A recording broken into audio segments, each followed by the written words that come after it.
Hey, what's up guys? My name is Nitin and I have a tutorial for you guys today. But before that, let's have the B-roll.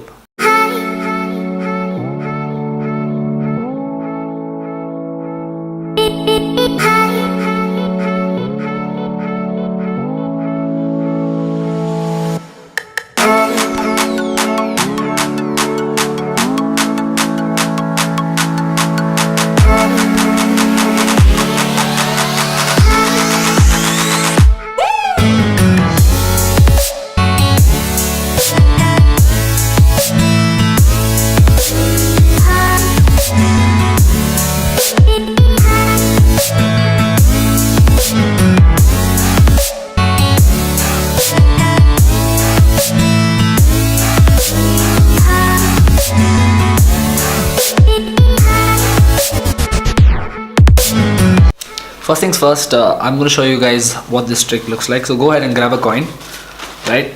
I want you guys to follow the coin really closely as I brush through this tissue paper, right? Watch.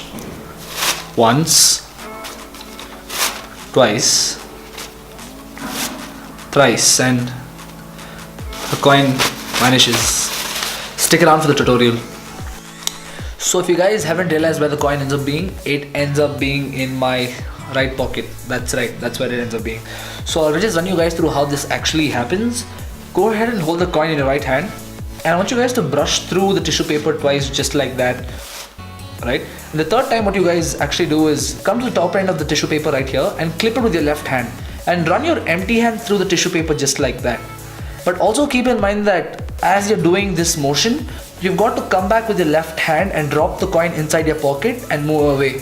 So that's what's technically happening here. On the third try, you clip the coin with your left hand, and then your left hand comes back, you drop the coin inside the pocket that you've got here, and then you move away, and then you can show, that you vanished the coin. Okay, so subtlety that you guys should keep in mind while performing this trick is that your left hand plays a really important role in performing this trick. Make sure that on all three tries that your left hand always comes back as you're brushing through the tissue paper. Just like that. Because when you don't do that, what happens is that your mind kind of perceives what I'm about to do as a natural motion. You guys will understand what I mean by just looking at this example of what I'm trying to tell you guys. Just watch the coin as I keep my left hand stationary. 1, 2, 3. Did you guys see the difference? I mean, it's not really subtle when you move your left hand only on the last try while you're holding the coin in between your left hand. So that is something that you guys have to keep in mind while doing this trick. You guys could also swap the coin for a ring or a pendant, anything of borrowed sorts that you could get from your spectator. I believe that magic that can be done with borrowed objects is a little more effective and stronger than just doing stuff with your own coin or your own ring, right? So that's just a personal choice. Again, you guys could still pull this off. And another thing to also keep in mind is that this trick could be better off if you guys make it a part of another routine, because you don't give the brain enough time to think when this trick is done. Because think about it, when you've got all the heat on the right hand, there's nothing gonna be in your right hand. People start thinking about where it could potentially end up being, and they might just catch you out and say that it could be in your pocket. But when you jump onto another trick, you don't give the brain enough time to think about where the coin could have potentially ended, and all the focus is going to be on the next trick that you're going to do. So that's something to keep in mind.